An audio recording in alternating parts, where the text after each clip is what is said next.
Halo, selamat pagi pada Bapak dan Ibu.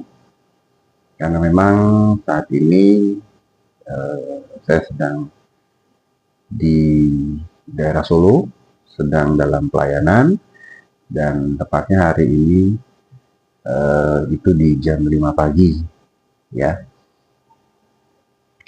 Sesuai dengan konteks awal bahwa konten ini berisi banyak tentang kesaksian yang memang nyata terjadi dalam hidup saya selama ini sampai kepada hari ini, dan itu semua bukan satu kebetulan, itu semua karena campur tangan Tuhan, dan itu semua untuk menyatakan bahwa kuasa Tuhan itu masih tetap ada dari dulu, sekarang, dan sampai selamanya. Kesaksian ini adalah di tahun 2021,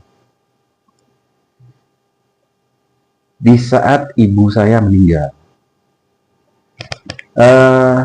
Saat itu kondisi habis COVID ya, tapi kan masih gencar COVID juga ya. Jadi di tahun-tahun 2020, 2021 itu kalau kita hidup bertetangga dalam satu lingkungan, terus ada yang tiba-tiba meninggal, itu pasti rumah kita didatengin oleh RT RW, bahkan orang-orang yang berpakaian seperti astronot ya, APD ya. Dan itu pasti rumah kita dipagar kuning dan kita bisa diusir karena dianggap kita penyebar virus COVID. Apalagi ngontrak, habis sudah kita. Nah, kondisi saat itu saya bekerja di salah satu perusahaan, dan kami saat itu ngontrak di satu rumah ya. Dan kakak saya saat itu ngekos malah. Jadi ibu saya ikut dengan kakak saya di kos. Nah, pada saat itu ya, ibu saya memang beliau itu sudah menderita sakit ya, sakit stroke, tapi stroke-nya itu masih bisa berbicara. Nah, pada satu ketika itu tiba-tiba dia unfall. Dia unfall sudah nggak kuat, dan saat dia unfall kebetulan saat itu saya lagi berkunjung ke kos-kosan kakak saya itu, yang mana ibu saya tinggal bersama kakak saya. Singkat cerita kami bawa ke rumah sakit. Malam itu. Besoknya saya melihat kondisi ibu saya itu sudah membaik. Nah, sorenya masuk ke, jadi dari ICU sudah masuk ke ruang perawatan. Nah, sampai saya pikir, oh sudah, berarti puji Tuhan ibu saya, mami sudah pulih. Nah, akhirnya setelah saat itu saya putuskan yaudah nanti di hari Sabtu ya, atau sebelum Sabtu lah saya minta izin untuk ngejaga beliau ya. Nah, pas hari saya jaga, saya sudah minta izin ke bos saya. Beliau memberikan saya izin. Saya langsung ke rumah sakit. Nah, di saat di rumah sakit, saya kaget tangan ibu saya itu sebelah kanan ini ya, itu diikat sama suster. Saya tanya, sus itu kenapa? Ibu mau lari, Pak. Loh, kok mau lari? Iya, dia minta pulang dari tadi pagi. Waduh. Dan ibu saya juga pas ngeliat saya, dia bilang bawa mami pulang. Saya bilang, mami, entar. Ya, saya bilang kan bahwa ya kakak saya namanya James ya. Nanti kan James datang. Nanti ya istri saya juga datang ya. Jadi mami tenang-tenang aja. Nah, malam ini saya mau jagain mami Cuma karena di saat itu kan lagi heboh-hebohnya kalau orang jaga di rumah sakit ataupun kita ngebesuk, kita harus ada surat swab. Karena waktu itu kan masih era-eranya COVID ya, 2021. Dan saya bilang, saya mau jaga mami tapi saya mesti urus surat swab dulu biar saya bisa semalaman jagain mami. Nah, kebetulan di bawah rumah sakit itu ada posko swab. Nah, dia pegang tangan saya erat sekali. Dia berkata begini, jangan tinggalin mami, bawa mami pulang. Saya bilang, mami, saya cuma mau swab di bawah, habis itu saya naik lagi, saya jagain mami. Singkat cerita akhirnya dia menyerah, dia lepas tangan saya turun ke bawah ke posko yang didirikan oleh rumah sakit itu, posko swab. Itu banyak orang. Sementara saya lagi menunggu antrean, kakak saya datang. Kebetulan dia ngeliat, dia samperin saya. Dia tanya, mami gimana? Tadi, ya karena kan waktu saya turun, beliau baik-baik saja ya. Oh, ada kok tadi. Nah, singkat cerita, kakak saya nemenin saya swab, karena kakak saya juga punya surat swab ya, sebelum saya. Singkat cerita, setelah saya selesai swab, kita balik ke atas. Itu, kakak saya dulu naik. Karena saya bilang, kan kalau di saat itu nggak boleh 2 orang sekaligus. Jadi satu-satu gantian. Oh ya udah, lu duluan deh. Karena tadi kan saya udah ketemu mami, lu belum kan? Jadi lu duluan yang naik, ntar gue belakangan. Karena tadi gue udah ketemu duluan. Singkat cerita, tiba-tiba dia telepon saya. Dia telepon saya dia ada di lantai atas, di kamarnya mami saya dirawat.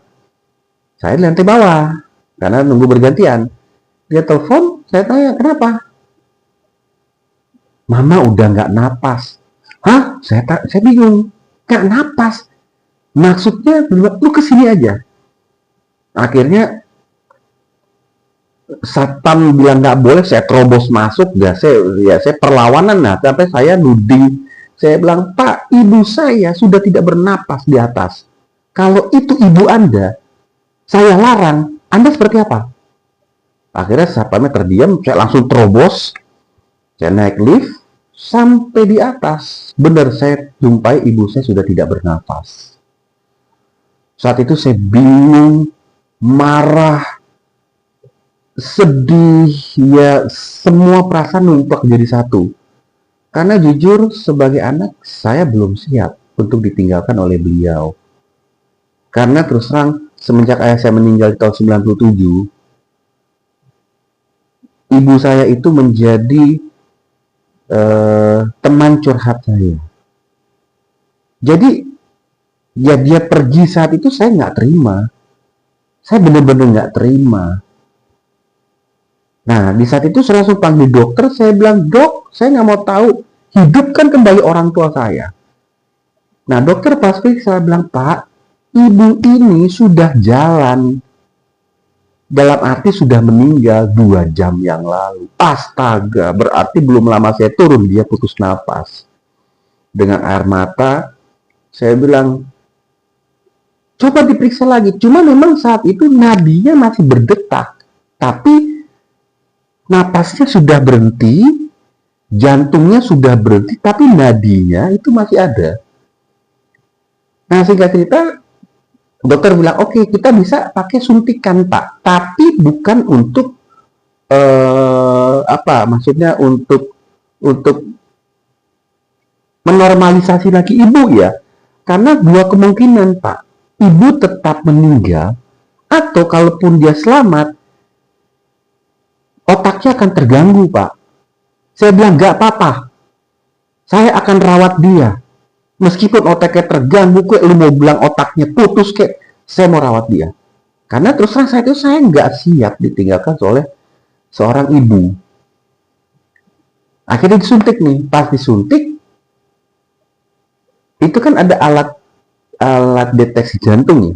Yang tadi rata, tiba-tiba pas disuntik, dia langsung tit. Tapi lemah memang. Kalau normal kan tit, begitu kan. Kalau ini tit. Nah, buat saya itu sudah satu hal yang puji Tuhan saat itu kan.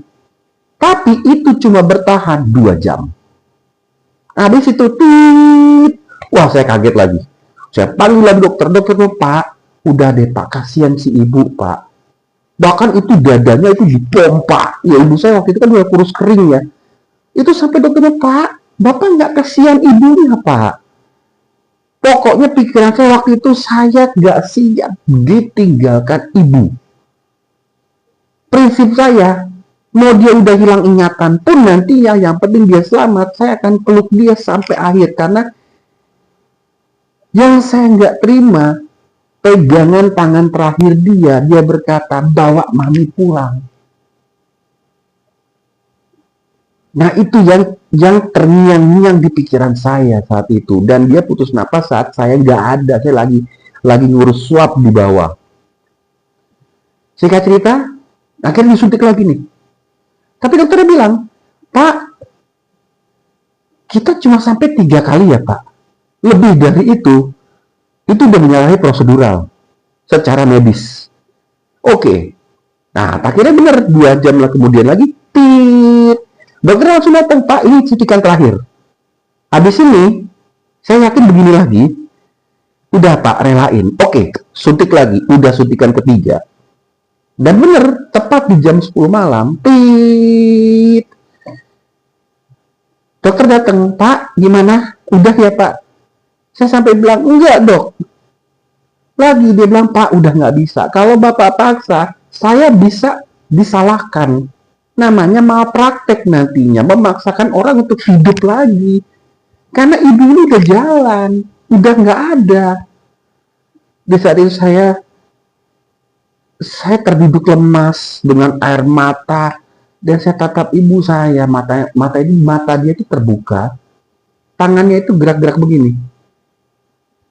Jadi kayak terakhir saya pegang, saya menangis, saya bilang, Mami, saya belum rela untuk Mami tinggalkan.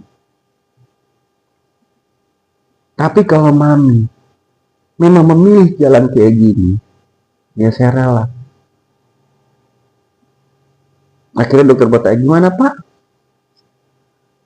Dengan emosi, sedih, udah jadi satu, akhirnya saya berusaha untuk merelakan ibu saya pergi. Saya bilang, ya sudahlah.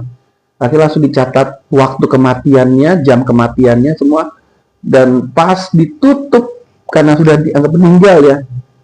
Sebelum itu tuh saya ngeliat ibu saya tuh seperti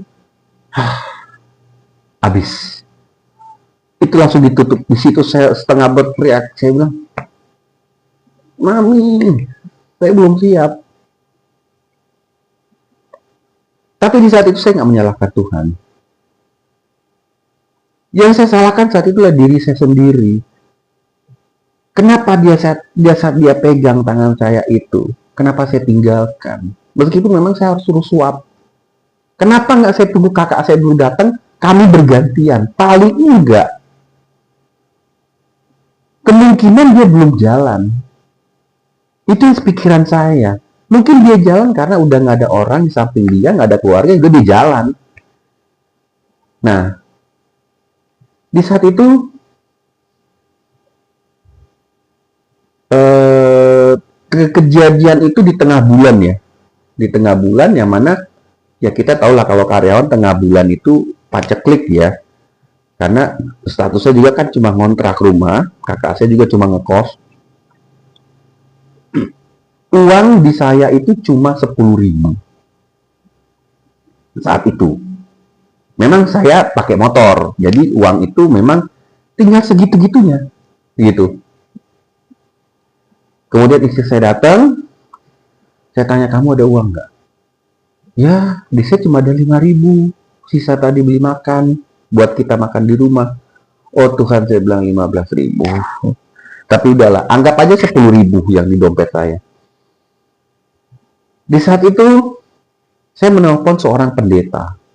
Pendeta ini dulu sering menolong kami, bukan dalam hal keuangan ya, mendoakan kami, Bahkan pernah waktu anak saya kerasukan, nanti ada segmentasi berikut yang akan saya sampaikan. Saya akan ceritakan kesaksian di saat anak saya kerasukan, dan puji Tuhan itu Tuhan selesaikan ya di hadapan orang-orang yang tidak percaya ya. Nah, di saat itu saya telepon pendeta itu, dan Anda tahu apa yang dia sampaikan? Nah, saya nggak bisa bantu. Kamu doa sendiri aja, pakai lututmu. Astaga Tuhan. Pokoknya dia bilang, saya nggak bisa bantu. Padahal rumah dia, jaraknya ke rumah sakit itu nggak jauh. Dan pada malam itu, saya nggak minta uang. Saya minta dia doakan. Untuk terakhir kalinya Mami sudah jalan. Dia nggak mau. Di saat itu, saya terduduk di lobi rumah sakit. Jadi di rumah sakit itu, dia setiap ruang perawatan kan ada lobi ya, ada lobi-lobinya. Saya terduduk di lobi ruang perawatan itu. Saya cuma berkata, Tuhan, apa yang harus saya lakukan? Kami nggak punya uang. Uang kami cuma 10.000. Sedangkan biaya yang akan dikeluarkan itu udah kebayang. Apalagi sekarang masih zamannya COVID. Ketahuan orang meninggal, itu kita bisa diusir dari wilayah kita karena kita dianggap penyebar virus. Gak lama kemudian, kami sekeluarga dengan kakak saya dipanggil oleh dokter jaga. Dia bilang, Pak, ini kita bawa ke ruang jenazah. Ya, untuk diidentifikasi, didata, dan nanti dengarkan aja instruksi dari ruang jenazah. Akhirnya dikeluarkan dari ruangan perawatan menuju ruang jenazah. Sepanjang jalan, air mata saya keluar. Itu perasaan saya udah campur aduk lebur jadi satu. Sedih, emosi, bingung karena nggak punya uang. Kemudian perasaan yang belum siap ditinggalkan. Kemudian perasaan kehilangan. Udah lebur jadi satu. Singkat cerita sampai di ruang jenazah. Nggak lama kemudian, petugas kamar jenazah itu berkata kepada kakak saya dan saya bahwa, Pak, karena ini era COVID, kita juga nggak mau jenazah itu lama-lama ya. Paling lambat 2 jam harus keluar. Karena ini era COVID, Pak. Kalau kelamaan nanti, kalau ada yang ngasih tahu, rumah sakit kita bisa disidak. Dianggapnya penyakit COVID gitu. Oh Tuhan, di saat itu saya berpikir, Tuhan, kami nggak punya uang. Kami mau bawa kemana jenazah ibu saya? Bawa ke kontrakan saya, jadi heboh. Bisa diusir karena masih era COVID. Bawa balik ke kosan kakak saya, Hami Mawon. Kami mau bawa di mana Tuhan? Nggak punya tempat. Tiba-tiba ada yang menelpon kami. Jadi dia melihat dari status WA, ya, WA kita, itu seorang ibu-ibu. Waktu itu dia berkata begini, Pak, ibunya baru meninggal ya? Oh iya Bu. Terus di rumah sakit mana? Mau dibawa kemana? Saya bilang di rumah sakit A, kami nggak tahu bawa kemana, kami nggak punya uang. Tiba-tiba ibu itu bilang, gini aja Pak, saya pemilik rumah duka di Jakarta Barat. Oh puji Tuhan, saya bilang, Bapak bawa aja jenazah ibunya ke tempat saya. Tapi besok, karena malam ini nggak ada petugas jaga, nggak ada sopir ambulans, kan mesti diangkut pakai ambulans. Oh Tuhan, saya langsung berpikir, Tuhan, kalau besok pagi, sedangkan petugas kamar jenazah bilang hanya bisa 2 jam. Tapi selepas itu saya berpikir, ya sudah Tuhan, kami berserah. Kami nggak punya daya upaya, apapun yang mau terjadi, terjadilah. Detik demi detik, menit demi menit, akhirnya setengah jam menjelang harus keluar jenazah. Karena petugas kamar jenazah bilang, Pak, tinggal setengah jam lagi, saya nggak mau tahu ini bawa di mana, jangan di sini. Tiba-tiba ada ambulans datang, masuk, dan petugas ambulans itu datang ke kita, dia nanya, Pak Roland dengan Pak James, iya. Kami dari petugas ambulans rumah duka. Rumah duka yang ibu itu tadi sebut. Oh, puji Tuhan. Saya bilang, saya kira tadi nggak ada. Oh iya Pak, kebetulan ada yang piket. Saya lagi piket. Jadi si ibu menghubungi saya untuk jemput jenazah. Puji Tuhan. Di menit terakhir, setengah jam, Tuhan kirimkan ambulans untuk membawa jenazah ibu. Mami. Singkat cerita, bawa ke rumah duka tersebut di daerah Jelambar ya, Jakarta Barat. Sampai di rumah duka, langsung jenazah ibu saya langsung dimasukkan ke ruang pendingin. Dan di situ sempat orang ambulans ini bilang ini, Pak, nanti urusan biaya dan lain-lain besok aja ya, karena ini udah malam. Oh Tuhan, saya bilang, Tuhan, kami nggak punya uang. Tapi saat itu saya pakai langkah iman. Iya Pak, besok saya kesini lagi. Singkat cerita, kita keluar, saya, kakak saya, istri saya, dengan anak saya waktu itu, kita ngobrol di halaman daripada rumah duka yang di Jelambar itu. Kita bilang, kamu punya uang nggak? Saling bertanya. Nggak ada yang punya uang. Karena ya di tengah bulan semua kan pada kerja ya, keuangannya lagi pada menipis. Akhirnya kita cuma berpegang begini, Tuhan, kalau Tuhan yang izinkan jenazah mami bisa dibawa ke sini, itu karena Tuhan. Kami yakin Tuhan yang selesaikan semua. Hanya sepenggal doa itu. Kemudian kami pulang. Besok paginya kami balik lagi. Ternyata ibu saya sudah sementara diproses mandi jenazah dan makeup jenazah. Nah, di saat itu kami dikagetkan oleh biaya. Datang orang ibu-ibu dari kamar jenazah, dia bilang, Pak, ini biaya mandi jenazah 700.000. Rias jenazah 1 juta. Kemudian gaun pengantin ya, baju untuk jenazah 1,5 juta sampai 2 juta.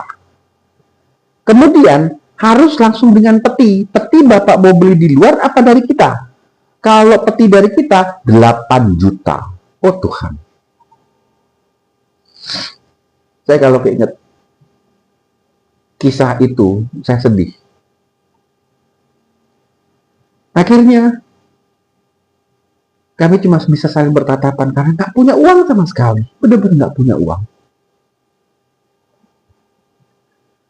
Gak lama itu datang lagi dari catering. Karena itu kan rumah duka itu udah ada ruangan-ruangan tersendiri ya, room-roomnya. Datang lagi orang catering, Pak, pembayaran catering untuk acara semayaman, tolong bisa dibayarkan sekarang. Karena itu makanannya sudah datang. Oh Tuhan. Nominalnya lebih besar. 13 juta. Oh Tuhan. Saya bilang, Tuhan, kami benar-benar nggak punya uang. Datang bon bertubi-tubi dengan nominal itu menakutkan semua. Nggak lama dari itu, datang lagi petugas kamar jenazah. Ibu-ibu yang tadi. Pak, gimana pembayarannya? Karena mumpung tangannya ibu itu masih lemes. Jadi masih bisa diatur. Karena kalau udah kaku, itu udah susah, Pak. Bisa patah nanti jarinya. Oh Tuhan. Saya bilang, Tuhan, bagaimana ini Tuhan? Semua tagihan sudah mendesak. Harus dan harus. Detik itu juga. Tapi ternyata tangan Tuhan tidak cukup panjang untuk menolong. Di saat darurat, Tuhan menolong. Dengan cara apa? Tiba-tiba ibu itu datang. Pak, saya yang nelfon Bapak. Saya yang punya rumah duka ini. Udah selesai semuanya, Pak. Kami waktu itu langsung ngomong, Bu, kami nggak punya uang. Bayar ambulans ibu, kita nggak punya uang. Peti jenazah, gaun pengantin, semua kita bilang, sampai catering saya nggak punya uang. Kami nggak punya uang, Bu. Kami bukan dari golongan berada. Saat itu Bapak Ibu tahu apa yang dia katakan. Berapa semuanya? Dia panggil nih orang-orang. Kamu berapa tagihan? Dan di saat itu, di depan kami, dia bayar semuanya. Tunai. Oh Tuhan, sampai peti mati dia bayar. Bahkan pendeta yang datang untuk ibadah duka, dia bayar semuanya. Lunas. Kami terbingung-bingung saat itu. Siapa ibu ini? Habis itu dia pergi lagi. Nah, setelah singkat cerita, setelah selesai prosesi semayaman, datanglah besoknya untuk penguburan. Nah, akhirnya pas kami datang pagi-pagi untuk penguburan, saya kaget. Waduh, ambulansnya bukan ambulans rumah duka, ambulans Pemprov DKI. Oh Tuhan, saya bilang. Dan benar, petugas ambulansnya bilang, Pak, pembayarannya sia-sia. Aduh Tuhan. Saya bilang, Tuhan, ini bagaimana Tuhan? Tapi saat itu Tuhan berkata kepada saya, jangan takut, aku beserta kamu. Oke lah, saya mengingatkan si ambulans ini. Saya bilang, iya Pak, nanti saya bayar. Nanti setelah di pekuburan ya. Oh ya boleh. Nah, singkat cerita, jenazah dimasukin ke ambulans tersebut, kami jalan. Ibu saya dimakamkan di TPU Pondok Rangon. Jadi dari Jelambar ke Pondok Rangon. Singkat cerita sampai di Pondok Rangon, datang lagi tagihan baru. Kami baru turun dari ambulans, jenazah belum diturunin nih. Datang tagihan. Pertama, dari tukang gali kubur. Ada 3 orang, 150.000 per orang. Kali 3, 450.000. Kemudian, untuk pendeta, 500.000 sampai 1 juta untuk ibadah pemakaman. Kemudian lobang kubur 2,5 juta. Kemudian nisan, batu nisan 2 juta. Kemudian langsung ditagih biaya perawatan 1 tahun. Kalau enggak, makamnya ditimpa sama orang lain sebesar 1,5 juta. Di luar biaya akte kematian. Di saat itu kami sekeluarga menangis. Tuhan, apa maksudnya ini? Kami nggak punya uang. Tuhan tahu kami sama sekali nggak punya uang. Tapi saat itu kami ngambil satu langkah iman. Ya sudah, nanti kami bayar. Selesaikan aja dulu. Oke, baik. Akhirnya peti jenazah ibu saya diturunkan dari ambulans tersebut, sementara si orang ambulans masih nunggu karena kan pembayaran. Kemudian tukang gali kubur menurunkan peti jenazah ke dalam lubang liang lahat tersebut. Pendeta sudah mulai ibadah pemakaman dengan pakai tenda, coba dipakai tenda.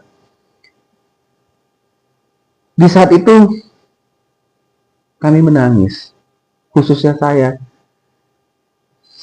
Saya melihat liang lahat ibu saya, peti jenazah. Saya bilang, saya sama mami, saya mau ikut.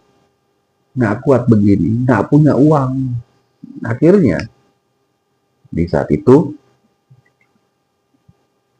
kami melihat ada seseorang datang dengan sedan hitam, dan Bapak Ibu tahu, itulah ibu yang kemarin membiayai semuanya. Ternyata dia ngikut datang. Sebuah sedan hitam mewah, dia turun, dia tanya, semua sudah selesai Pak? Saya bilang, Bu, ternyata ada biaya-biaya pemakaman yang memang kami belum terbayar. Di saat itu, sama seperti hari sebelumnya, ya panggil orang-orang ini, dia bayar semua. Lunas. Bahkan, dia kasih sumbangan. Bahkan, kotak persembahan yang ibadah kemarin, ibadah pemakaman, itu tidak terkorek. Jadi, uang di situ sama tuh sumbangan ibu ini tidak terkorek, tapi yang lainnya lunas terbayar. Di saat itu dia pergi. Ibu itu pergi lagi. Kami bingung. Ini orang siapa ya? Kalau di total semuanya bisa 32 juta. Lunas terbayar. Nah, singkat cerita, seminggu kemudian setelah ibu saya dimakamkan, saya mau coba cari tahu siapa ibu ini. Saya datengin rumah duka tersebut, saya bertanya ke mereka, apakah ownernya, pemiliknya adalah seorang ibu yang begini dengan nama ini, karena ibu itu sempat menyebutkan nama waktu terakhir kali. Dan di luar dugaan, dari pihak rumah duka tersebut menyampaikan bahwa ibu itu tidak dikenal. Mereka tidak mengenal siapa ibu itu, bahkan ibu itu bukan ownernya. Ownernya ternyata seorang laki-laki, bukan seorang ibu-ibu. Di situ saya makin bingung, siapa ibu ini sebenarnya. Dan semenjak saat itu sampai hari ini, nomor telepon yang pernah dia telepon kami, checklist 1, tidak bisa dihubungi. Sampai saat ini.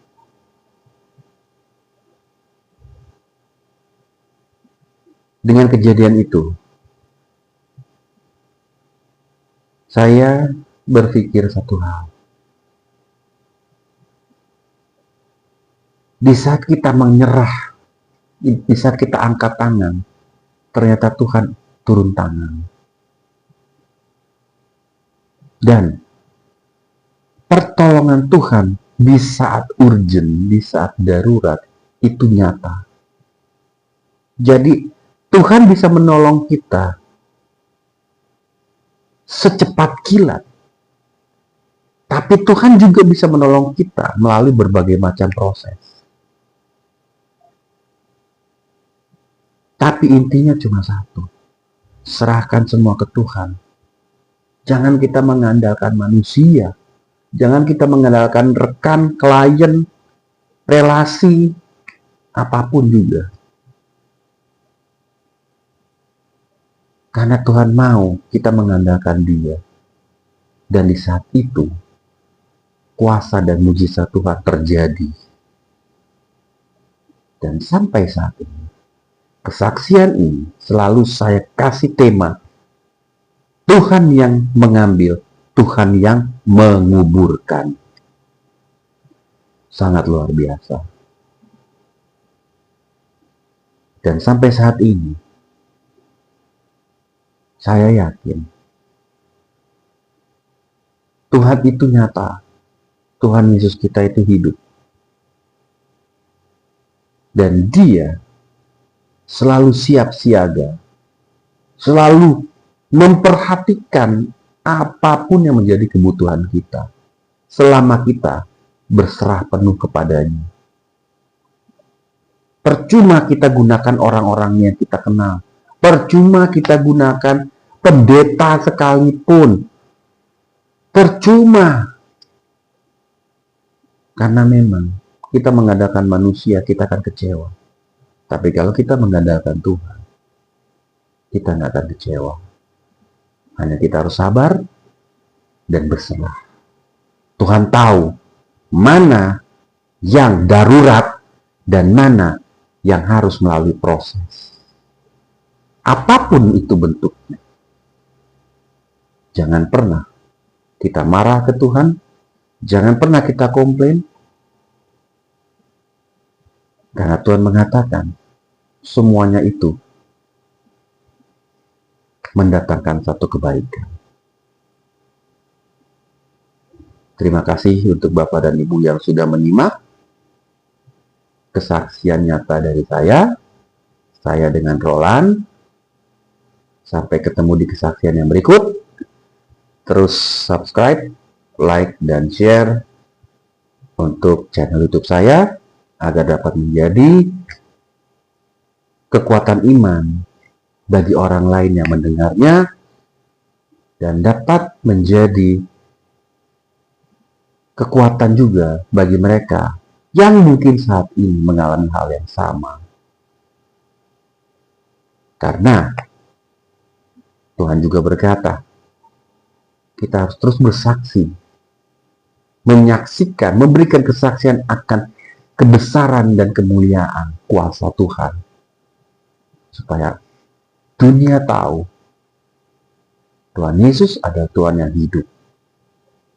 Dan Dia satu-satunya yang sanggup dan mampu mengadakan yang tidak ada menjadi ada. Shalom, sampai ketemu di kesaksian yang berikut.